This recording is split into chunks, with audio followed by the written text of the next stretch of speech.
This episode of Lobbing Scorchers is sponsored by Full Pull Wines, a Seattle-based seller.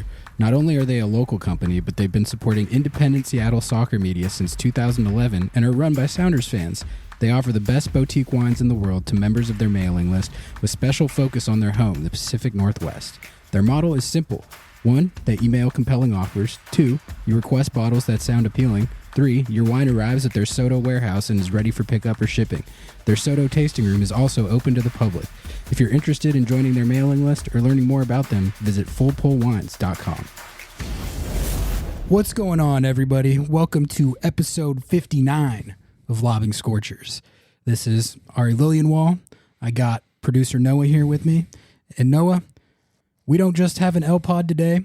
We've got another emphatic L-Pod. How are you feeling? Oof. You know, Ari, I wore my Penn State jersey today in hopes that we would just pretend that the Sounders didn't play and we could instead talk about the absolute demolition that Penn State women's soccer put on Texas Tech University. But I'm going to guess that's not happening. Yeah, I didn't have that on the outline here, but I appreciate the sentiment. But yeah, that's right, folks.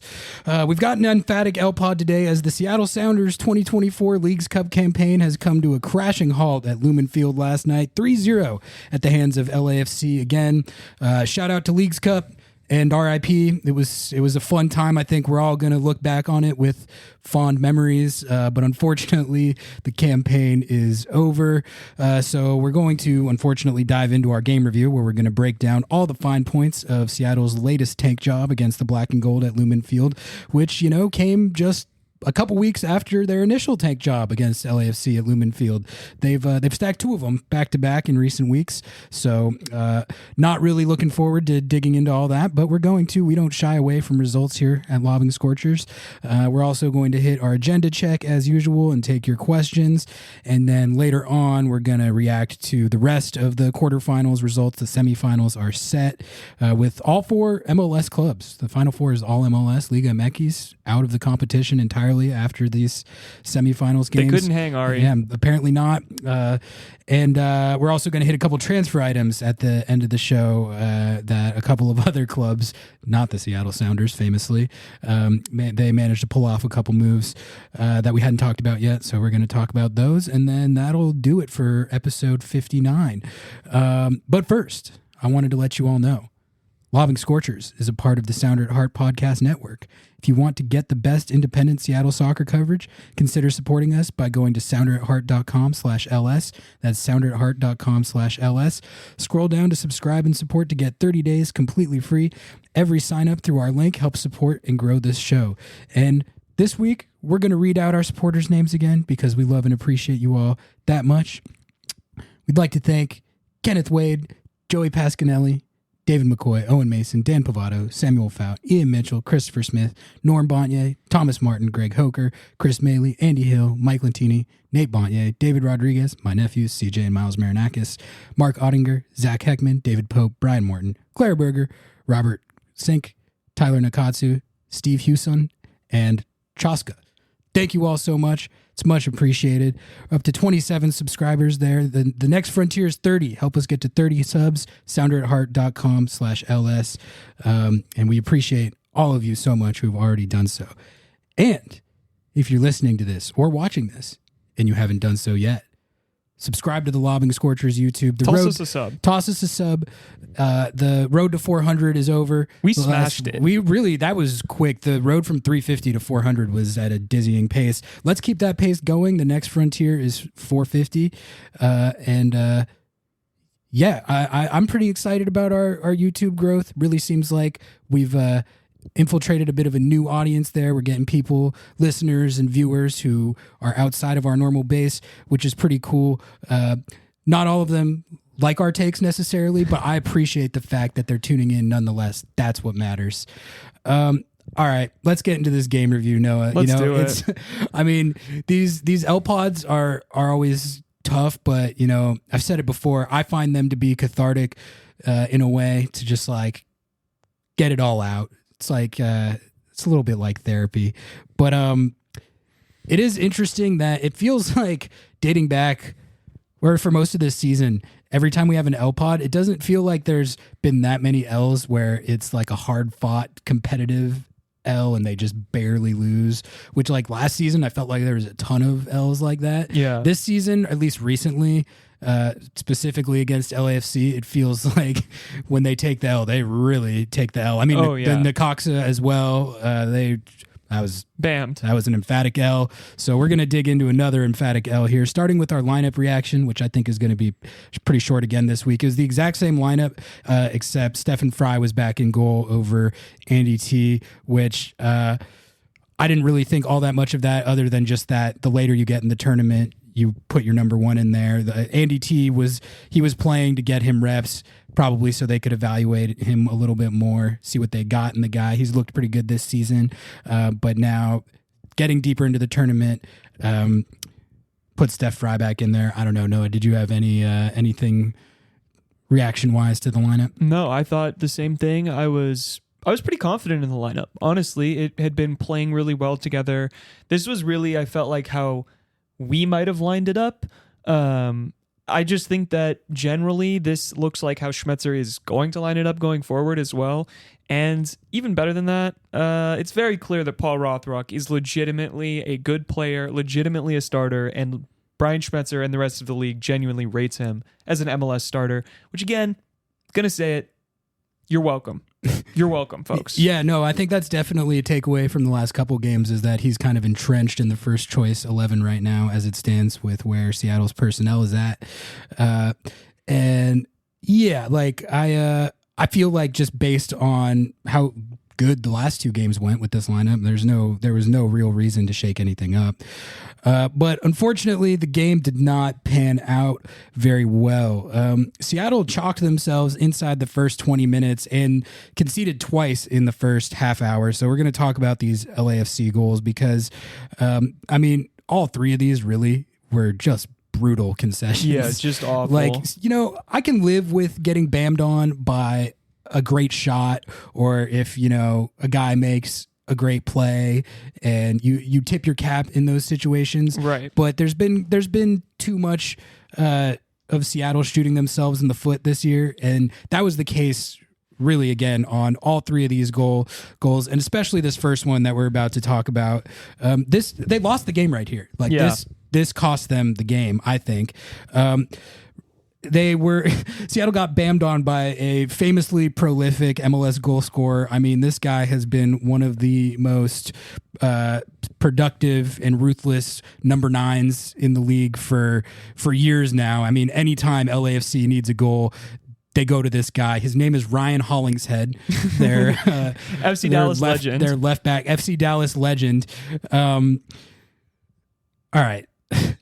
U.S. men's national team snub, by the way. Yeah, so actually a lot of people think that Hollingshead is like the best outside back to never get a cap or something. Yeah. He's a good player. Like, don't get me wrong. Like, he was a savvy signing by LAFC. He's been great for them. And he is one of the better attacking left backs in the league, I would say. But, I mean, you can't really let him do what he did in this situation, which is that, I mean, I think what happened to start with is Seattle's line of confrontation was way too high. And that happened like a lot in this game. It felt like both the CBs and the fullbacks at different times got pulled too high up the field. And in this case, there was just way, way too much space on the left side for Hollingshead to run into. The ball over the top, he runs onto it, and it's basically a breakaway for their left back at that point, which just that can never happen, period, but especially against a team like this. The likelihood that they're going to bam on you 1 to 2 times in any given game is pretty high anyway. So you certainly can't be shipping a goal to their left back, a breakaway goal to their left back in the 14th minute of the game. You screw yourself over entirely if you do that, and any game plan that you might have had pretty much immediately goes out the window, and that's what happened. And like I said, the game was pretty much lost right there. And both Schmetz and Steve C alluded to this in their press conferences after the game. But once LAFC go ahead, you can't, like, from Seattle's perspective, you can't spot them an early goal like that. That plays directly into their hands, because they did, I mean, they're going to do exactly what they did, which was they can sit back a little bit more, kind of play it with a more defense first time eating mentality. And they're really good. LAFC is one of the best teams in the league, if not the best, at playing with the lead. Like, there's a couple other teams that are as good as them, like record-wise and points-wise, but don't necessarily have that attribute. Inter Miami, I don't think is that good at that. The Galaxy are not as good at that. But LAFC, they just have really excellent game management, and they know how to play with the lead really well, so you can't spot them the lead like that. And you saw why. Seattle conceded again just in the 25th minute, so 11 minutes after Hollingshead scored. 58-year-old Kai Kamara this time I think he just flying turned 59 leaps through the air. He's still doing it. I mean, free agent, by the way. Yeah. I mean, that's proved to be a very shrewd signing by them. I mean, who would you rather have, Danny Musovski or Kai Kamara? Okay, well, it's an interesting question because I was actually looking at this because I knew people were gonna be like, "Oh, why didn't I was gonna do this? Why didn't Seattle sign Kai Kamara?" Okay, Moose has 1 goal, 1 assist in league play this season. Kai Kamara has 3 and 3, so he has been more productive as a depth 9 for them than Moose has been for Seattle. I don't really, if you add those extra goal contributions from Kai Kamara onto this Seattle roster, is that was Seattle a Kai Kamara away from becoming an elite team in the league? I don't think so. It would have been, don't get me wrong, it would be nice to have a depth 9 who has been a little productive than Moose, but I don't know if I'm buying that Kai Kamara necessarily would have solved the problems that ail this team on offense. But either way, it's really it's pretty impressive to watch him still doing his thing like that at age 30. I mean, the guy's about to be 40, and he's still scoring goals like that. He's really a physical freak. We were talking about it in the press box, even outside of how athletic that finish was.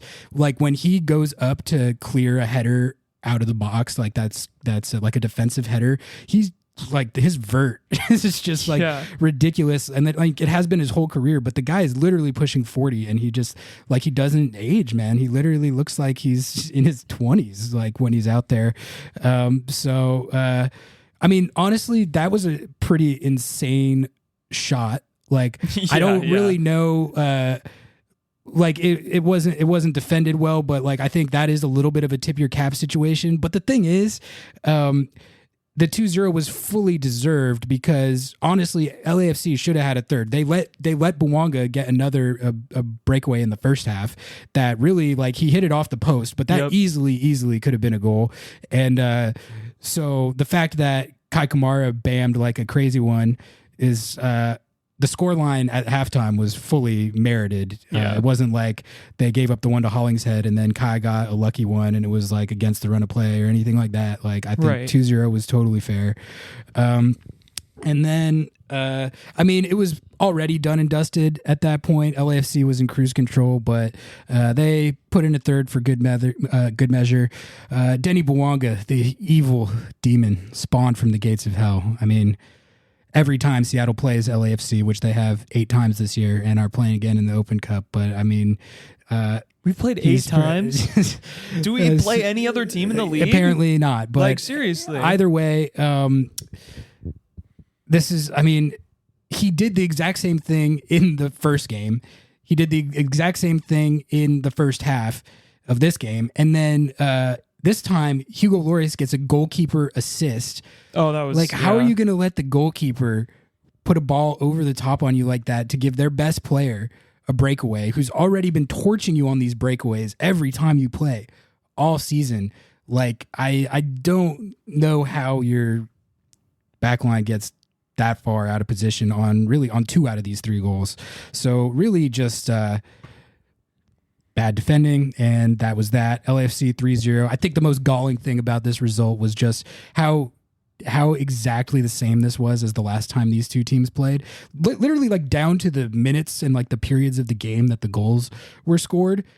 It was the exact same story. The goals were conceded. The Bouanga goals was conceded in the exact same way. The last game, Bogus had an insane shot. This game, Kamara had an insane shot. The minute of the first goal was pretty much, it was the same thing. It was the same game. It was this exact same game. I was like, am I in the Twilight Zone? Am I watching just a replay right now? Like, what is happening? And I think I think people would have been frustrated by this no matter what. But I think like the feeling of deja vu was the most frustrating thing, because it's like you kind of knew the type of stuff that could happen and what you had to prepare for, and you let the same thing happen again. So people were rightfully frustrated about it, and Schmetz was pissed, man. Oh, dude, that presser was a heater. Was hot. He had the most blazing hot MLS coach press conference certainly of this round of Leagues Cup. That's as pissed as I've ever seen him. Like I've seen some blazing hot Schmetz pressers, but he was real mad, and I think probably in large part to exactly what I was talking about was the repeat nature of what occurred. I'm sure they drilled this stuff and prepared for this stuff in training all week, and to see it just happen again, that's got to be one of the things that drives a coach the most crazy. So yeah, I mean, in his presser, he was talking about like very specific thing. Like I think the first question was by Jeremiah, and he just kind of teed it up for a little bit of a opening statement kind of question, and just the heavy sigh that Brian gave, and then being like, we practiced all week on Alex, not letting him get past and over, playing those balls over, and like all like to the T, he's like, we practiced this and this and this, and I guess guess we just can't do it. I mean, that's not exactly what he said, but he was so frustrated. And I think my favorite quote from him of the night was, yeah, the game plan's going to be different the next time we play them. Yeah, which a lot of people who were in my mentions for the question sourcing after the game, that was the biggest source of frustration, is like, why wasn't the game plan different this time? And, I can't really answer that. I don't know. I feel like the game plan probably was different, but they just didn't execute it correctly. I can't imagine the coaching told them to do the exact same thing that they did last time. That's just how it panned out. And they took a fat L for it. All right, I'm going to hit my rapid fire takeaways. Rapid fire it up. You can tell me what you think of these. Takeaway number one, I mean, LAFC owns Seattle. Sorry. Easy. I mean, I hate to say it. 7-0-2 over the last 9.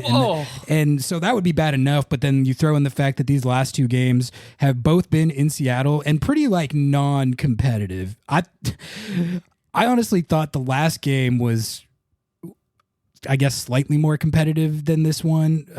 It was a regression, but I mean, that's pretty much a wash. Like neither one of these games were particularly close. And really, Seattle will always have that 2019 Western Conference Championship. Like, but realistically, when you're talking about nine winless and you've lost 7 of them, get bammed on that badly twice in a row at home. They own Seattle. They own Seattle, and it's like both of their top rivals in the Western Conference have been getting the better of the Sounders like too much these last couple years, because this was a big storyline with the Timbers too. And luckily Seattle was able to kind of snap that trend by winning at Providence Park earlier this season. But this LAFC thing has become super one-sided. That's kind of a little segue actually to another point I wanted to make, which is, I don't know if you saw this, but we had a disgruntled YouTube commenter who was saying, he was saying that we're too pro Galaxy I did see this show. Yes. Yeah, so and because we praised the Galaxy a lot, but I guess the thing I wanted to just like clarify about that, I guess, is that like, I follow the whole league a lot, and obviously it's like my job to follow the whole league. And so if I see a team that is playing well, or I like how they play or what they've done with their roster or anything else, like I'm going to I'm not going to discount that or look over it or not say it just because I personally don't like the team. I think that's just disingenuous and bad analysis, in my opinion. Like this year, I think the Galaxy have played really well, and they've been one of my favorite teams to watch. So I'm not trying to fanboy for them. I'm just telling you guys like what I see as the best run teams, the best teams on the field. Like those teams are going to get covered as such because they earn that like through their form. So anyway, we're capital J journalists over here. All right, don't you come at us for our ethics and morals. I'm the one making the jokes here, not Ari. I'm like, well, I mean, am I supposed to tell you the Galaxy suck when they're like up in the number 1 in the Shield standings? I'm not going to do that. That's factually inaccurate. And Ricky Puig he's hot. Okay, he's hot. What are we going to do about that? Sorry. takeaway 2. So the Rusnak haters they're back.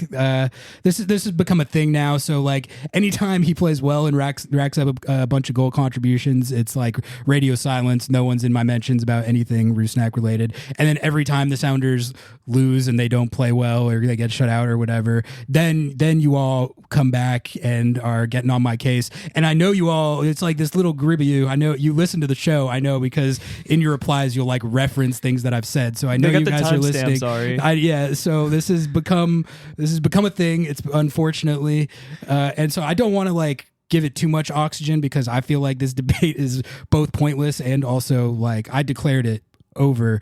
But I mean, guys, like especially in a game like this, I don't really know what you're watching if you think that this result had much to do with the offense at all. I put this game fully on the defense as much as any L that Seattle has taken this year, which you could put a lot of them on the offense, and we did during that period of time.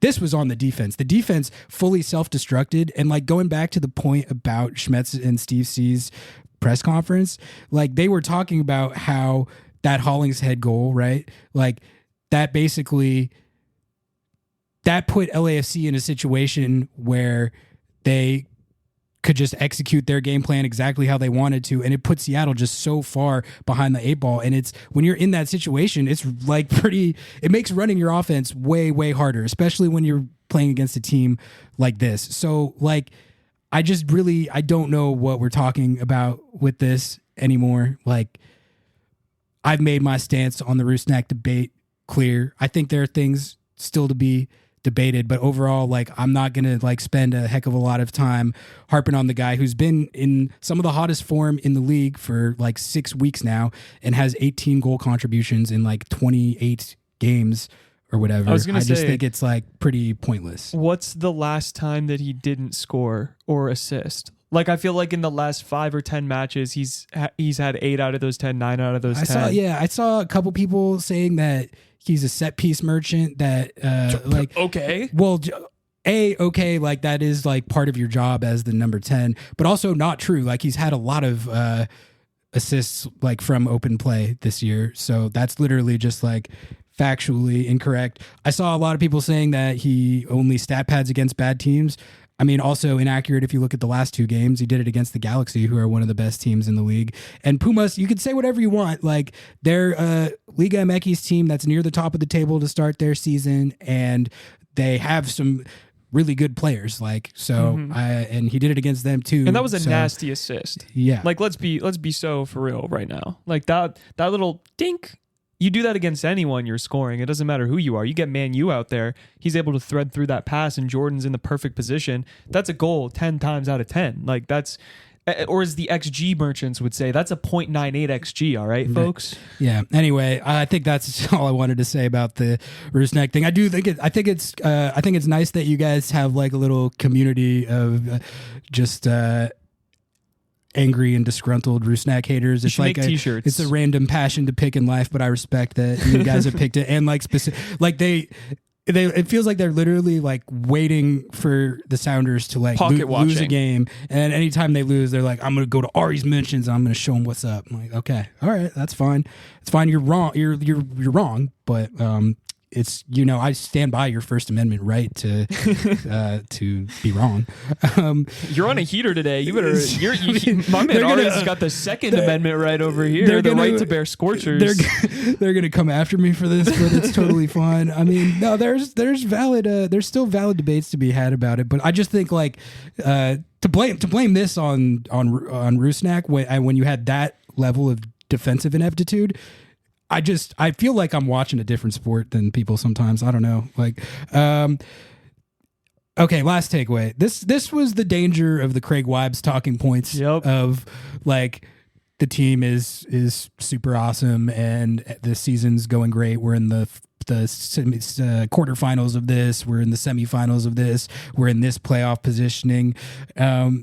Like, if you say that and then you play LAFC at home and you get played off the field like that, I tried to make this point in our interview with Nico Moreno on the last show. I was like, feel like you're playing with fire with that. You're playing with fire with that because if you're about to play the best team, one of the best teams in the league, and if you can't at least be competitive and like show that you belong on the same field as them,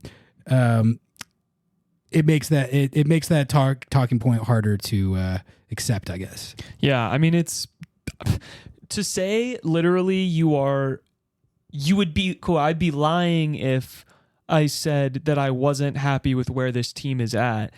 Okay, that's cool. I mean, I respect that. I understand from an aesthetic point of being like, if you look at the baseline, we're competitive in competitions. We're competitive. Well, I mean, we're competitive in conference play. We're in a playoff spot.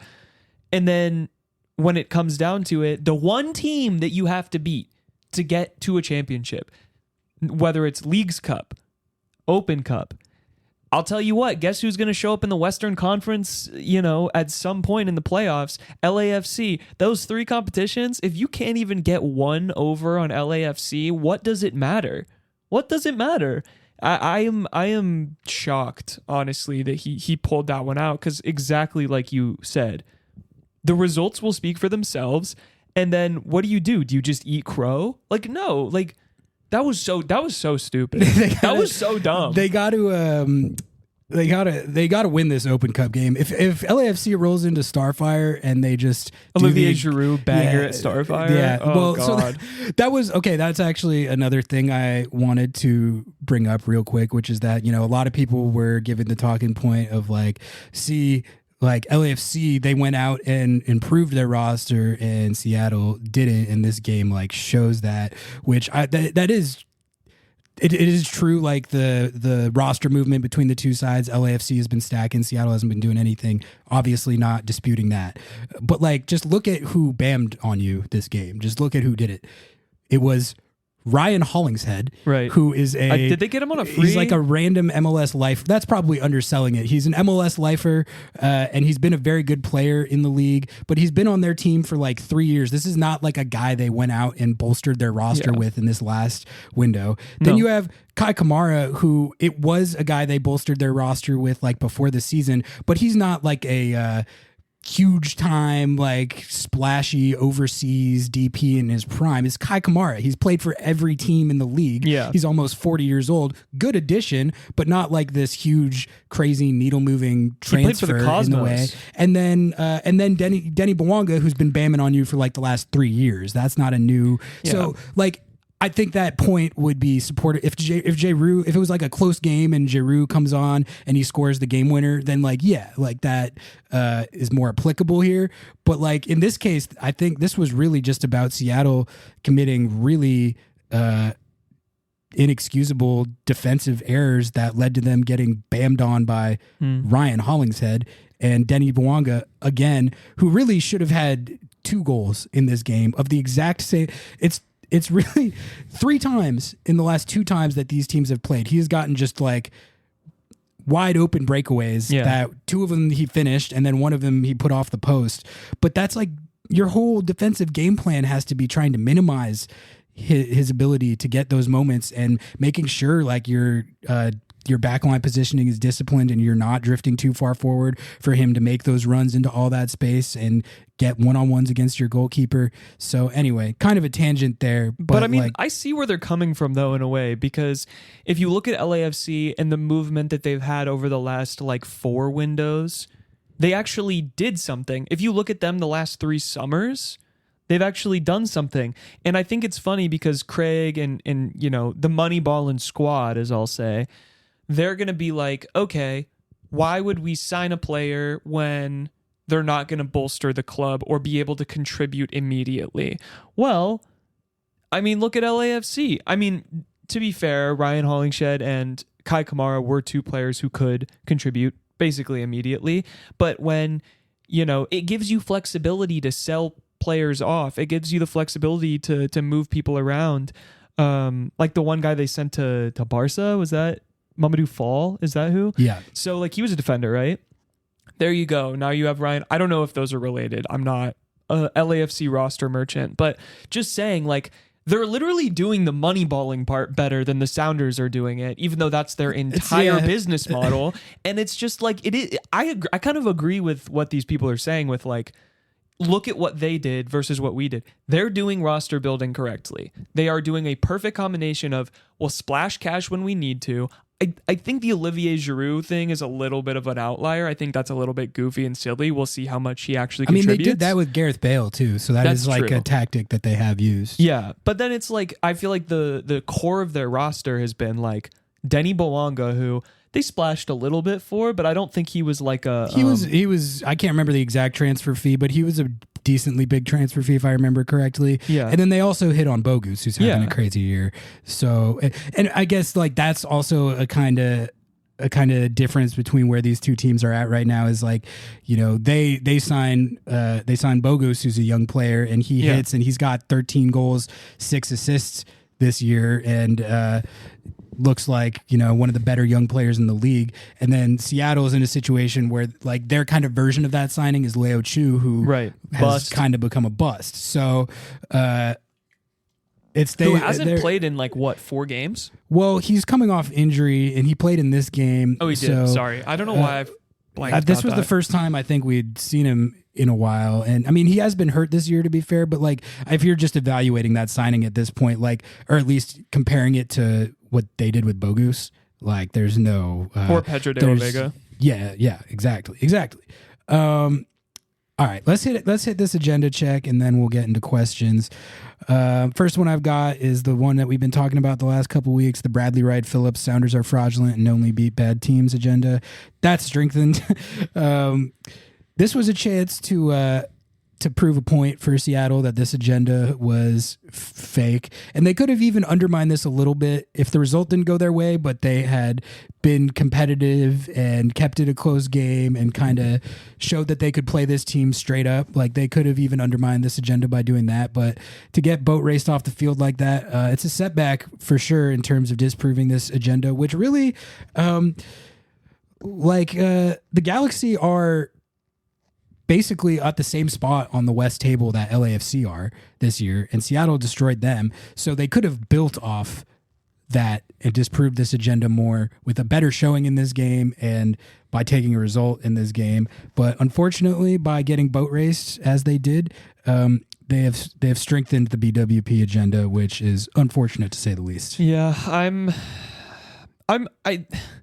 don't even know what to say anymore. It's like, it feels like a roller coaster of emotions because we get one good game in, we play really well, and then just tank. And maybe it's that LAFC has our number. Maybe this team is quality, but LAFC has our number. The reality is BWP that's kind of what he said. He kind of cooked on that. And I was talking about how he was bugging on that take too. Yeah, we better send some flowers to New York for the MLS Apple TV squad, because that's embarrassing for us, low-key. It does. Just touching on something else you brought up there, it does feel like there is something specific to this with LAFC. Yeah, like I don't know if Seattle played. Who are the other best teams in the league right now? Like Columbus, Inter Miami, or Cincinnati, or Real Salt Lake, I guess. Those games, Colorado apparently. Tough. Yeah, the Rapids apparently. I don't know. I don't know if I would pick Seattle in a game against one of those teams as things stand right now, but it's hard to believe that they wouldn't be more competitive than this. But I thought this game was going to be more competitive than it was. So anyway, the other one I got written down is it's the Craig Weib's "Things Are Actually Totally Fine" agenda. That's diminished. We already talked about that, but he's in the gutter. Yeah, what do you think he was thinking while watching this match after just delivering that presser and then just sitting in the box like, God fucking damn it, guys, you couldn't back me up on this a little bit here. God damn. I don't know.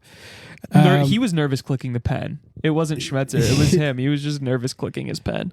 I got the MLS is better than Liga MX agenda, which is actually strengthened with both Mazatlan and Club America crashing out last night, which we're going to talk about at the end of the show. But God, that America game was so fun. Yeah, like I'm actually excited to talk about that one. I got Andy T should start over Stefan Fry just because this was Fry's first game back, and Fry made a couple nasty saves. Honestly, LAFC really could have had at least another goal or two, but there was one save that Fry made in particular that I'm pretty sure was on Bogus, who it was another just like defensive breakdown where they let LAFC get off and running, and Bogus has like a wide open shot and Fry goes full extension to save it. I thought he looked pretty good, and I thought like there's nothing in this game that made me had me like debating who the number one goalkeeper is.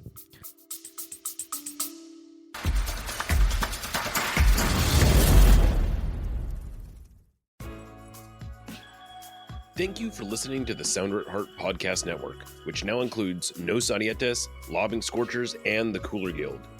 We've been independent since August of 2023, but need your support to make sure it continues. Although this podcast is free, it's only made possible by your continued support.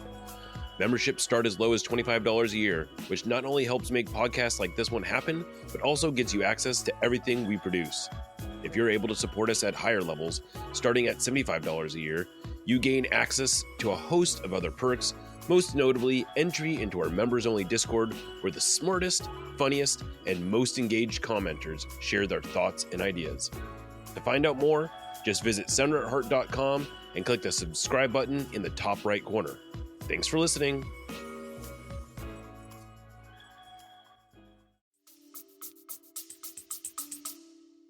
Yeah, I mean, I don't think it really would have changed if Andy T was in there. I think they still would have bammed.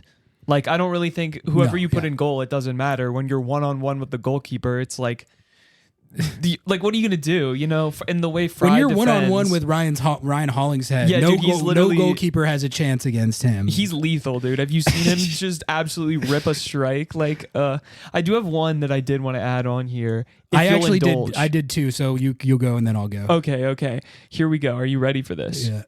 LAFC are bigger rivals than the Portland Timbers for the Seattle Sounders. Is it a rivalry if you are winless in 9 and they've won 7? I mean, that's kind of like the Timbers stuff got one-sided enough to the point where like I feel like we were taking crazy pills on if that was even a rivalry or not, you know? Yeah. So I think that like this is definitely a rivalry in the sense that it's two of the most like successful MLS clubs of this most recent era, you know, for all the struggles that Seattle's had the last couple years, you know, there's still a team that's rattled off a couple of MLS Cups and a Champions League in this last era. And then LAFC, they've put up some of the like most crooked goal differentials and just buzzsaw type teams that I've seen in the league. And they won an MLS Cup and they bammed on Seattle for like 9 games in a row. Went to 2 Champions Leagues, couldn't get it done. Right. But they went. I went to bring this up earlier, but I feel like this whole thing with LAFC is karma for the hour and 10-minute long episode we recorded where we were just clowning on LAFC for losing Champions League, and their fan, like we have a couple 1-star reviews from that episode specifically. So worth it though. Worth it, wouldn't change a thing. One of my favorite apps. Honestly, like easily. And like the Schadenfreude, as Seattle people, that Schadenfreude is like all we have in this dynamic at this point, because every time the two teams play, LAFC just absolutely bams. So it's like, it's really like, it's not like flexing as much as it sounds. It's more just like, you know, you have to have something to hang onto, and that's that's what we have right now. My agenda that I forgot to write down, but I was going to bring up, is the Ari is a dumbass for rating the Galaxy over LAFC agenda, which is drastically strengthened. Wish I hadn't dished that take.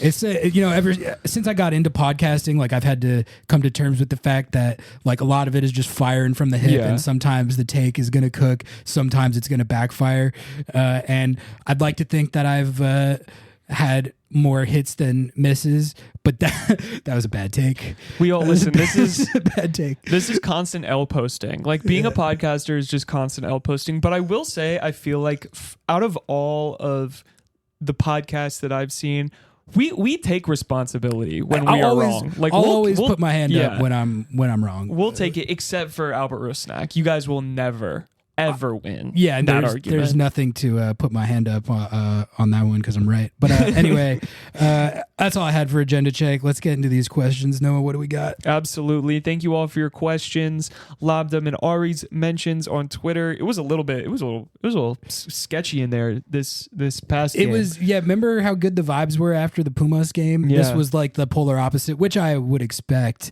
but it was still unfortunate to see. We've got some haters. No, we got this little contingent out there that they don't like us, but they listen to the show, and we love and appreciate them. Honestly, I love the haters because without you, we would be nothing. We would not be real.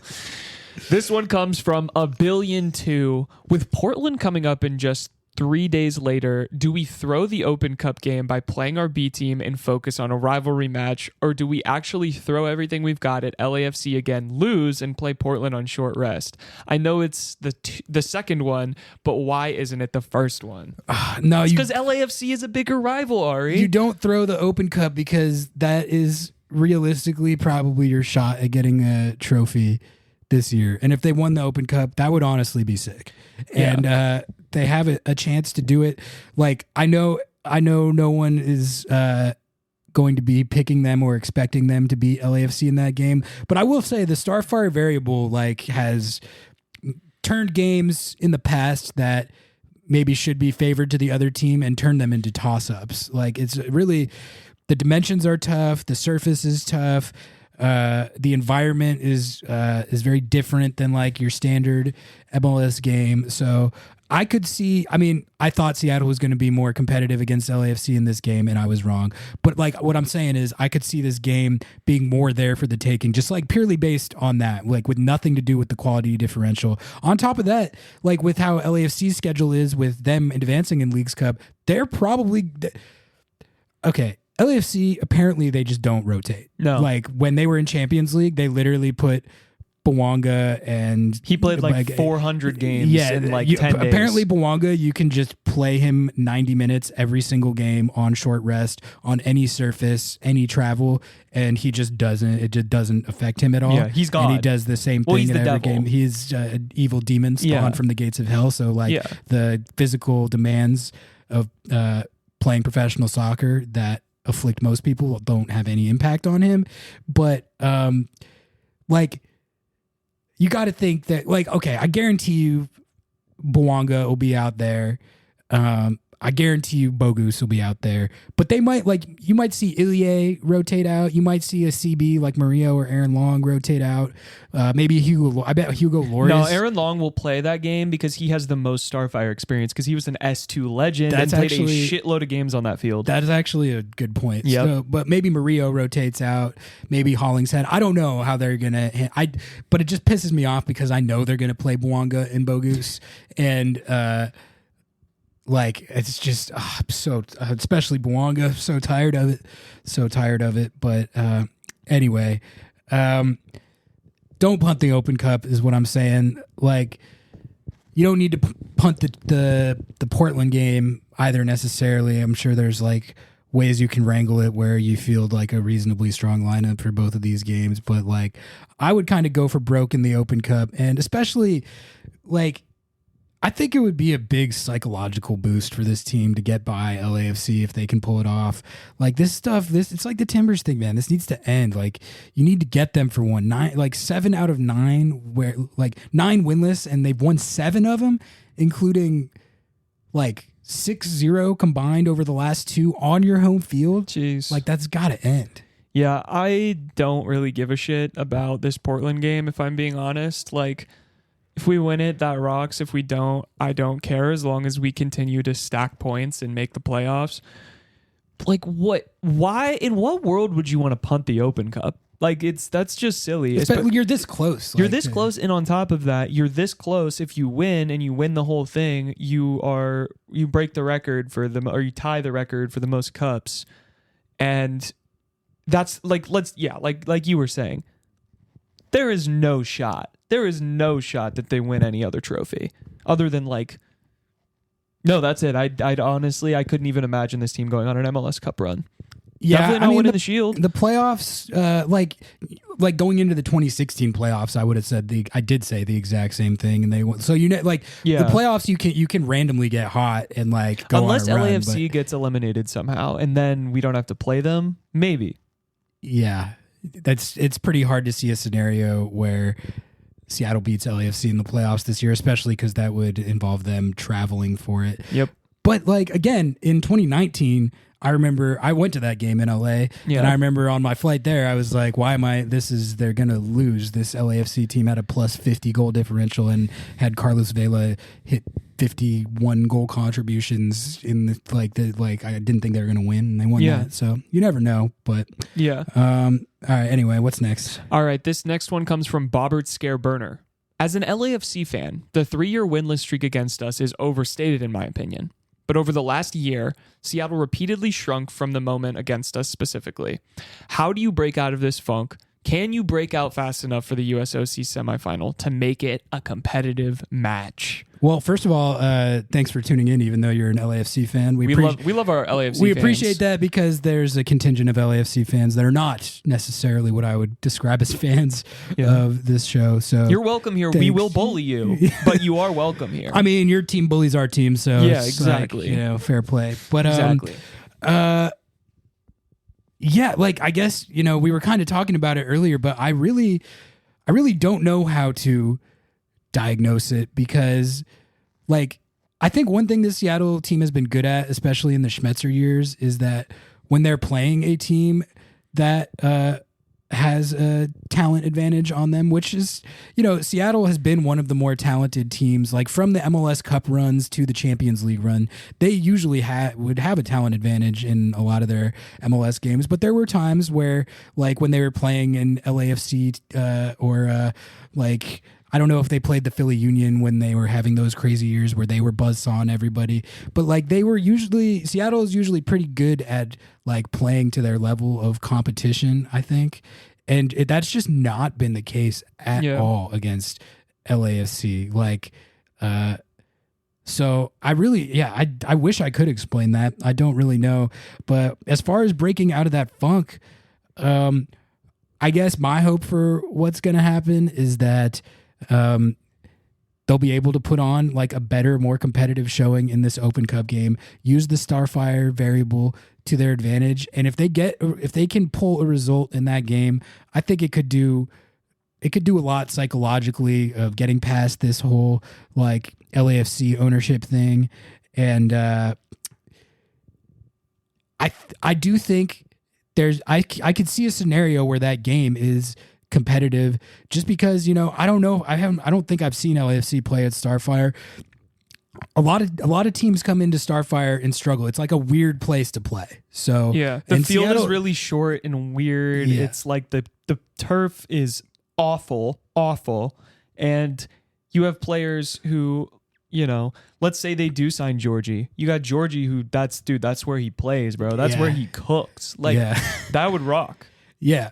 If you look at Seattle's all-time Open Cup record at Starfire, it's ridiculous. They've lost one or I think two, it's two games. Times because one was the red card. Didn't the Quakes bam on them last year at Starfire in penalties? Yes, it was. Yep, I was there. Yeah. So they've lost 2 games all time at Starfire and one at There Open might have Cup been games. more, but I'm pretty sure the record is. I'm pretty sure it was the red card wedding and that Quakes game, and that would make sense. That's it. But I mean, if I could have that wrong, if I have that wrong, hit us in the comments or on Twitter. But I do know that it is a very, very one-sided. Seattle's winning percentage in Open Cup games at Starfire is off the charts. Yeah. No, I don't think that they can break out of the funk. I think they just have to get lucky, and that luck is exponentially increased based on how far LAFC go in Leagues Cup. If they make it to the final, they play, they win, You just got to pray that there's some kind of like hangover effect, because at that point they've already qualified for Champions League regardless. So, but if they win a trophy, win that prize money, you know, they're still going to care. They're still going to go for the Open Cup, but I have a feeling that there's a little bit more desire on the Sounders side with that. But man, I mean, they own us, dude. There's no way that I could sugarcoat it. There's no way that I can sugarcoat it. They own the Sounders. And honestly, if I'm honest, what the difference maker is the fact that one of our highest paid designated players is sitting on the bench and coming in as a super sub when their highest paid and best designated players are playing 90 minutes every single game, and they are lethal, and they are killing. And they have a new one who's literally the all-time leading goal scorer for the French national team, right? Who, as soon as he's fit, you can bet your ass he's going to be playing over Kai Kamara.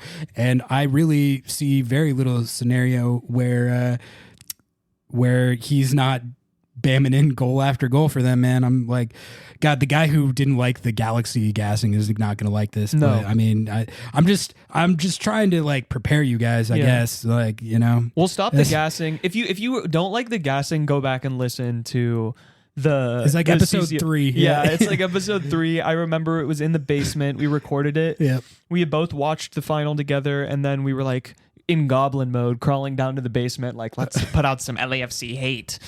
All right, this next one comes from Andrew. I may never watch the Sounders play LAFC again. Don't blame you. I didn't tonight, and I'm not regretting it. Yeah, no, good choice. I went to the game and kind of wished I hadn't. So I definitely okay. I'm gonna see how this Open Cup game goes, but straight up, like, it's getting to the point where it might be a boon for all of our mental health to not watch Seattle play LAFC. I'm tired of it because they're playing for the freaking 5th time this year in this Open Cup game, and they've all been going the same way. So yeah, I don't blame you at all. Save your mental health for literally anything else. It's not worth it at this point. This next one and final question comes from Sounder Vibes. I'm so tired of the club / a lot of fans putting all of their eggs in the De La Vega basket. He's been fine for the 4 minutes that he's played, but it's obvious he's no Nico Lodeiro. Well, I mean, the first thing I would say about that is, like, I think it's sort of like putting the eggs in that basket out of necessity. It's the only basket that there is. Hopium. Yeah, exactly. Like, if there was another basket, I would put the eggs in that basket, but there's only one basket in this scenario. Yeah. So, like, you have, like, where else are you going to put the eggs is my question. The non-existent summer signing. Exactly. Like that basket doesn't exist. My eggs are in the winter basket, Ari. I'm putting my the winter summer basket, 2025 is where all of my eggs are. It's got to be a real basket. This basket is injured, but at least it exists. Yeah. You know? Yeah. So that's one thing. I still think the sample size that we've seen is not enough to judge him as a player. Like, it's just when he's played as few minutes as he has, and he's been injured and working his way back to fitness pretty much the entire time that we've watched him play, you can't see either way. That you can't say either way, and that's a problem in itself because you have a player who can't stop getting injured and had these injury issues before you signed him, which I think is the question. That's the question that I'm asking about it is like, could this have been anticipated given his history? But as far as it being obvious that he's no Lodeiro, I mean, I see their skill sets as pretty different. First of all, like, they're pretty different players. I don't really know if I would compare them like that. But I also, you can't really say either way, like, what his quality as a player is, because we haven't really got to watch him play at all, which is frustrating in its own right. I don't know what to tell you. Like, don't put them in there. That's definitely what I would say. If people are putting them in there, just let them do it. Just let them have the hopium of it, the feeling that they might have a player eventually that hits. But I feel like even Brian and even Craig have the understanding that he's not ever going to be the centerpiece of this roster. And maybe I'm wrong, but, like, I just don't. He's like a piece to make the team better. He's not the whole the whole meal. He's the mashed potatoes. He's not the steak. You need more. You need more than just him. Like, I'm in that boat fully. And I think honestly, the biggest issue is, did you make a bum signing because he has had so much injury? I used to play with this Russian guy in this indoor league in central Pennsylvania when I went to school. My man chain smoked cigarettes before the match, was 55 years old, and had better knees than Pedro de la Vega. You know what I mean? I'm not saying anything about the guy, but like, maybe he should start smoking cigarettes or something. I don't know. Like, is he ever going to be fit? That's right. He was available for this game, so I guess that's somewhat encouraging. I've been saying that they should play him so he can sprain his fucking Achilles or something. I had gotten to the point where I was saying that it might be worth talking about just shutting him down, because it just doesn't seem like he is physically able to play right now without like injuring something. But he could. The game just got out of hand. Otherwise, I think he would have played in this game. Okay, so we have a couple more things to hit, but Noah, I meant to include something that I forgot that I wanted us to riff on. Yeah. I wanted to talk about this thread. I'm sure you saw it from the armchair analyst, Matthew Doyle. Oh, Matthew. Yeah. So Matthew, he put out a thread on Twitter that was kind of bad. Well, I mean, that's what we're going to talk about. That's what we're going to talk about. A lot of people disagreed with it, but he was kind of presenting the counter argument for why Seattle standing pat in this window actually wasn't the stupidest thing that he'd ever heard. And I think it's worth talking about, just because like our perceptions of it are informed by like obsessively following the day-to-day. Correct. And people who have the national kind of bird's eye of it, they might think of it differently than we do. So even agree or disagree, I think it's interesting to talk about a different perspective and like why someone who's not as like invested on the day-to-day might think the way that they do. That's different than how we see it or the fan base sees it. Plus we love and respect Matty D out here. And Matty D, that's the thing. Even if you disagree with his takes are going to be thought out and well informed. It's not like he's just spouting off like he doesn't know what he's talking about, like Skip Bayless. Like Matty D knows ball. He's too researched sometimes. Right. So, all right. So he was responding to a tweet of a disgruntled Sounders fan who is mad about the lack of activity in this last transfer window. And I'm just going to read what he said, and then we can talk about it.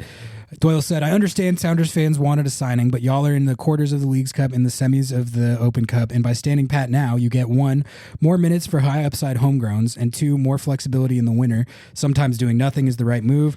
Let's say they could have bought out Rui Diaz and then bring in a DP9. Great, except they don't know for sure that Pedro de la Vega won't be perma-broken.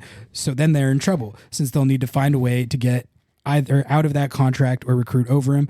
Say they signed a U22. Awesome. Except they have one 19-year-old homegrown starter, Obed, who's going to need a raise this winter for sure, and another 19-year-old homegrown contributor, RBW, who's probably on the same timeline. So now what do you do?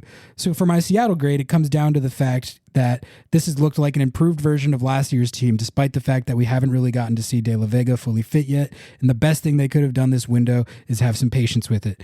I did knock them down a half letter grade for not selling anyone yet. It's probably time to move off of Chu, for example. But as is, they're competing for multiple trophies and have massive flexibility this winter. So in my opinion, they mostly did the right thing this summer. Okay, like I'll just say, first of all, I just think it's funny, like given the temperature of the discourse that's been going on in Sounders land, like just to take like that, like where it's like, oh, actually they might have done the right thing, is just, I mean, it's rainbows just and unicorns, so national not land. used to what to see. But I do think, okay, there's a couple things that I do disagree with, but I think there's some valid points in there too that I think, like, if you're not acknowledging, you're probably you're not thinking about it fully rationally, which I think, is just what he's trying to do. I mean, I would say he did dish the Craig Wibes, like, you're competing for multiple trophies. Like that's part of it.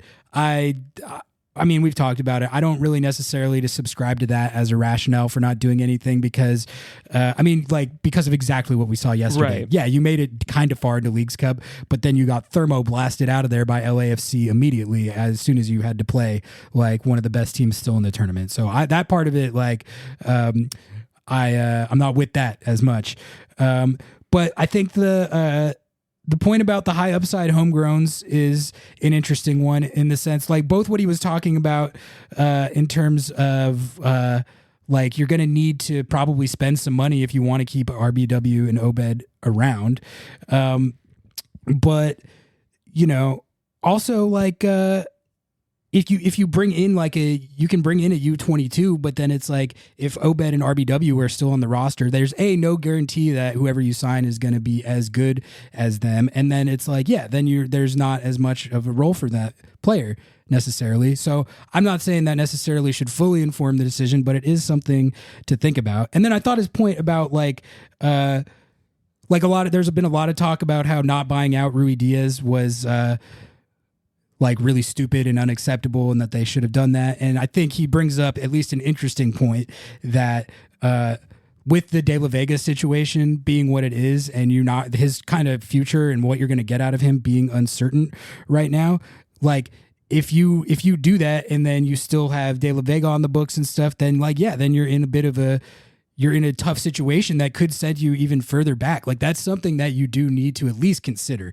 Like, right. Like I said, I'm not like saying that necessarily is, should inform how they approach it or what they do. But that's the type of stuff that Craig Waibs is trying to weigh and think about. And that's probably, some of that stuff is kind of what's going through his head. That you can disagree with it, but I'm just saying it might at least explain why, the Rui Diaz thing, for example. People are like, how could you not buy him out? That's kind of that's why. Mm-hmm. I think that this is a good take if you have no additional context in the prior or the latter of what happens before this and after this. I don't think that the rationale of Craig Waibel period was bad or bad faith.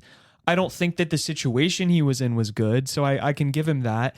But it ignores the last 2 seasons of doing basically fuck all, and it ignores the future where you have players like Jordan, JP, Albert, Christian. Players are they're coming into their prime. They're in their final years of their prime, and then they're gonna, there's been no replacement. There's been no change. The same lineup that we played against Pumas, we basically played the same lineup 2 years later. Like, if this take had no, they didn't take into account any of the other things, which that was his article, was this transfer window, period, it would be fine. But you completely ignore the fact that this is the 3rd summer in a row where there's no signing.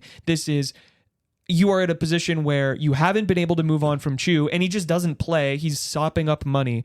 Raul, who you knew was declining, you kept him on the books, and now he's just sitting on the bench, and he keeps getting injured because he isn't fit. And what are you going to do for the next 2 windows? And then it also ignores Club World Cup that comes up. If you actually wanted to be competitive in that, you would have had to start building a season ago. And I completely disagree with his take. I agree with his points that he made to argue with his take, though. I think those can also they make sense in our argument as well that we made this past week. And with our interview with Nico, which you guys should go back and watch. We are posting that as a separate clip on our YouTube too. So go sub there and watch that. But listen, I love Doyle, but this is a very national pundit look at it. It's a very zoomed out, very spot in the moment, and doesn't really take into consideration the impact this has on the next year, 2 years, and kind of ignores the last 2 years that were really influential on where this squad is now. Yeah, I honestly think you summed up the counterpoint to his take pretty well right there. I don't really have much to add, but I bring it up because I did think it was interesting to look at a national pundit take as compared to the local takes that we are privy to on the day to day, and just kind of see how that's different, how they might think of it differently, and also sort of there's a couple points in there that I kind of knew intuitively but hadn't really thought about yet. So anyway, good stuff from Doyle. He always gets my gears turning. All right, let's shout out MLSsoccer.com. Shout out MLSsoccer.com. Great website. There's always good. That was a part of his transfer grades series, or not series, but he did a huge 5,000 word article where he was grading every single team's transfer window. It's on MLSsoccer.com, and it's pretty interesting stuff for every club in there. So I go recommend check it out. Go check it out. All right, let's talk about these other quarterfinals results because the semis are set. The Colorado Rapids have done it again. There are no Liga MX teams left in the tournament. I was gassing up Club America on the last show. I thought I guess they're not as good in Liga MX as I thought. Like, they're not off to that great a start. And they haven't been playing like all that well in this tournament. The portion of the game that I watched when they were playing St. Louis, they were absolutely dominating. But that's St. Louis. It is St. Louis. But like, I mean, they looked like a front runner, but it might have, in retrospect, could have been just because they were playing St. Louis. But anyway, they came up against the giant slaying juggernaut of the Colorado Rapids, and they couldn't do it. They couldn't get it done. The Rapids, they pretty much trolled the 0-0 and then won in penalties. It was a pretty lit shootout. Yeah, that was a fun one to watch. It was like 10 rounds or whatever, and Zach Steffen took a PK and he made his, and then his was nasty. He took a nice PK, and then the Club America goalkeeper missed his. It was a brick, comedic fashion. Yeah, and that was hilarious because we were talking about it on the last show, but like their games are, I just like. There's so many of their fans at each one of these games. Like, it's literally like they're playing at home and they're just going crazy. Like, the atmosphere at those games looks insane. But it was funny to have for all those fans out there to watch them losing penalties to the Colorado Rapids. Liga MX can't handle the Colorado Rapids. They can't. They're not ready. They're not ready for the smoke of the Colorado Rapids. They single-handedly eliminated, I think, half of the Liga MX teams. Four teams. That's insane. That's what I'm saying. Like, Liga MX fans are all mad about, like, we're losing because of the travel and because it's early in the season. Early in the season, like, our fitness isn't up. It's like 4 of you guys got knocked out by the Colorado like my brother Rapids. in Christ. It's the Colorado Rapids. The Rapids are having a pretty good year. Like, they're in 4th place in the West. They're a lot better than a lot of people thought they would be. But exactly, it's the Colorado Rapids. Like, if you got eliminated by Zach Steffen. If you're in, if you're a Liga MX team, an upper tier one, and you consider yourself on this high ground above the MLS teams, you got to be able to at least beat the Colorado Rapids. You got to. You have to. Before you have any credibility at all. That's step one. Is you have to beat the Colorado Rapids. The Liga MX squads, they can't do it. Georgi Mihailovic is too good. Zach Steffen is up the too fucking good. Pids. Up the Pids. Rafael Navarro is he owns you guys. Yeah. He owns you guys, and Chris Armas owns you guys, which that's even tougher. Dude, ex-pero. I saw this one from AP of Sounder at Heart. He said, "Man, this team, they're ex-pero. It's not ex-dog, it's ex-pero." Like the Spanish. I'm not. Are you sure that wasn't Tim? Maybe it was Tim. Maybe it was Timmy Foss. I don't want to misattribute. I think that was Tim. Attributed to Twitter user someone, but it was fire. Either AP or Tim. I think it was Tim, but either might have way, been. I think it was Tim. Sorry, Tim. I just the whole bit of like four in a row by the Rapids. Like, I don't care how far you had to travel. Like, that's crazy, man. Yeah, they're not bad, but it's like they're not. But it's good. Zach Steffen, bro. He literally had he let in a PK that bammed off his head.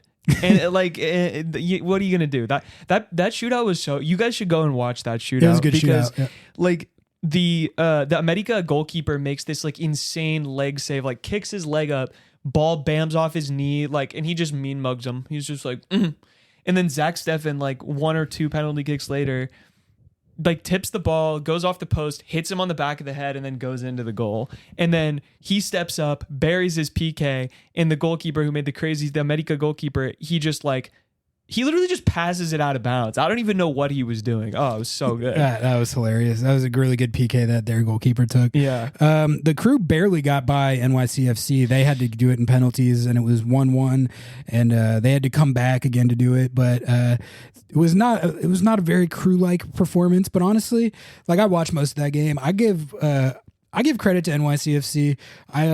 I like NYCFC, not to like get into gassing up other teams again, which some people don't like, but like NYCFC, they've become a real squad, and they gave the Crew a hard time. I mean, this was at Columbus, and like they almost got him out of there, which that would have like kind of flipped a lot on its head, because I think right now it looks like Columbus and LAFC are just on this crash course. I see precious few scenarios where the Rapids, like, it's funny because the Rapids have done all this hard work to eliminate 4 Liga MX teams in a row. They're going to get absolutely bammed on by LAFC. Oh, yeah, I'm easily. pretty sure. I mean, anything can happen in a given game, and I would love it if the Rapids won that game, but not expecting them to at all. And it's looking like an LAFC Columbus final, which will be interesting because if you remember, Columbus played at LAFC a couple weeks ago, and they won 5-1. Yeah. Which you really pretty much never see that happen to LAFC. So that would be an interesting rematch. I really want Philly to play LAFC though, because I kind of just think it'd be funny for... It would be poetic, wouldn't it? Yeah, for Philly to get one over on LA, or for them to just bungle up another championship. That would be a good bit. And that's a good segue, actually, because Philly was the next result. They knocked out Mazatlan, even though they got a red card. And so they got a red card, immediately went up 1-0. And then Mazatlan tied at 1-1. And then Philly won in penalties. Andre Blake, who's arguably the best goalkeeper in the league of the last 3 or 4 years, he had a really good shootout, got Philly through. And we were talking about it on the last show, but Philly low-key are kind of just like old Philly again. They're just back for no reason. They're just back for no reason for Leagues Cup. Yeah. So that's kind of that's a bit of an X factor, because if they're just like the Philly of old, that was a great team. So that could change things. But yeah, you got Columbus, you got Philly, you got the Rapids, you got LAFC. I got LAFC as the favorite, frankly. Do you have Columbus? I'll take Columbus. Yeah, I've been known to be a Columbus enjoyer. They have a great claim for being the favorite out of this, because like I said, the last time they played LAFC, they played them off their own field, like LAFC's own field. So, and it would be in Columbus, I believe. So I think so, because it's like based on this Leagues Cup ranking thing. No, it was based on, I think, partially last year's Supporters Shield standings. I don't know. Oh, okay. But I think because LAFC finished below the Sounders, that's why they had to come play in Seattle.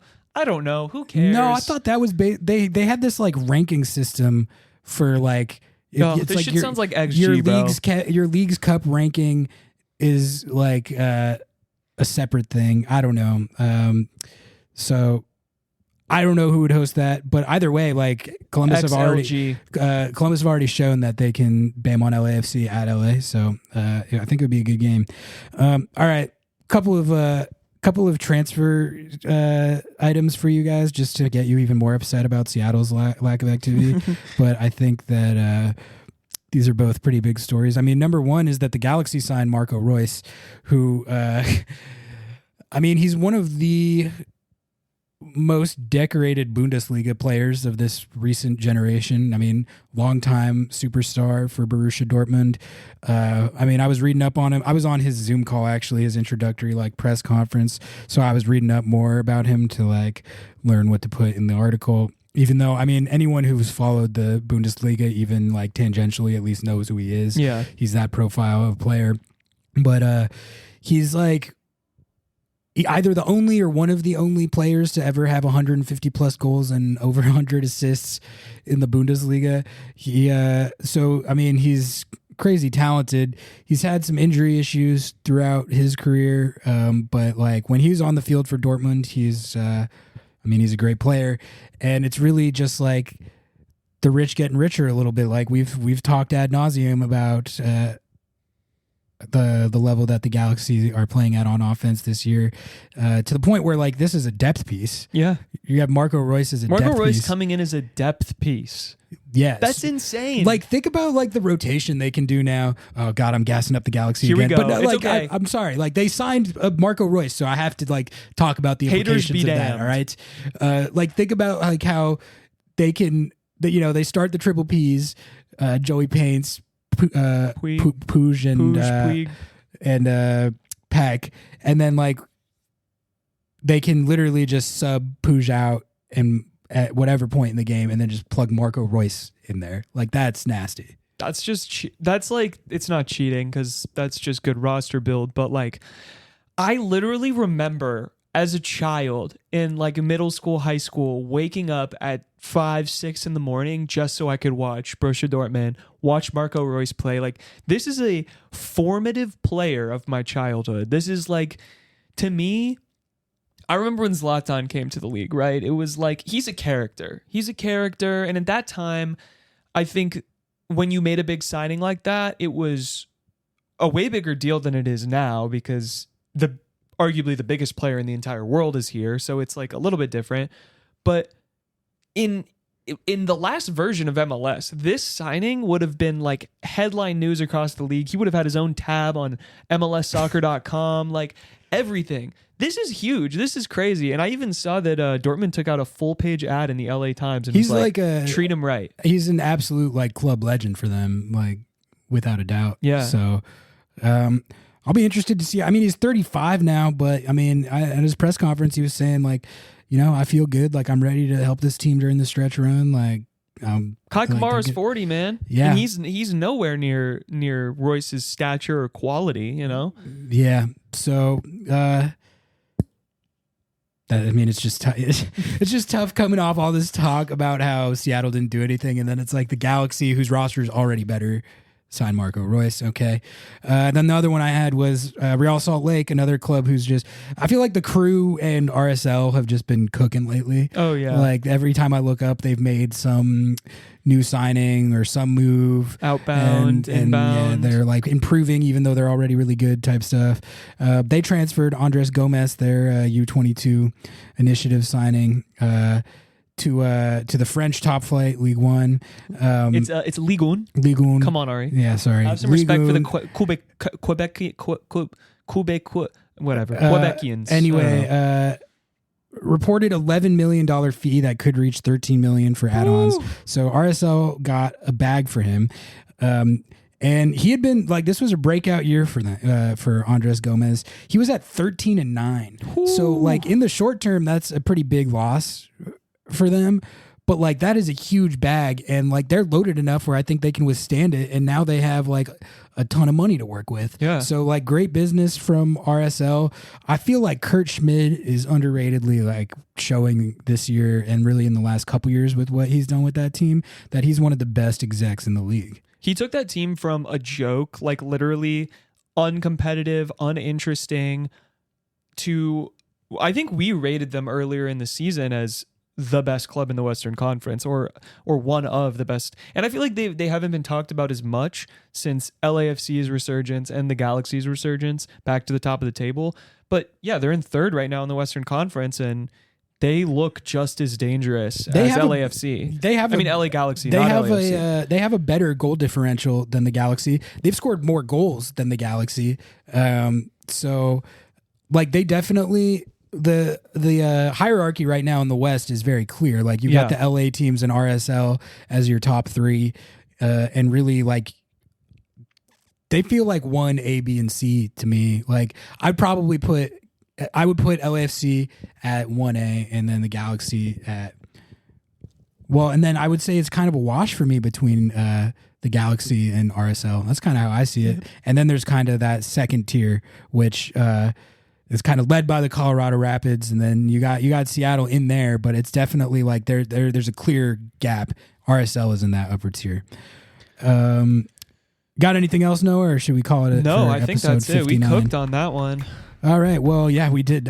Thank you all, as always, for tuning in. We're going to leave it right there for episode 59.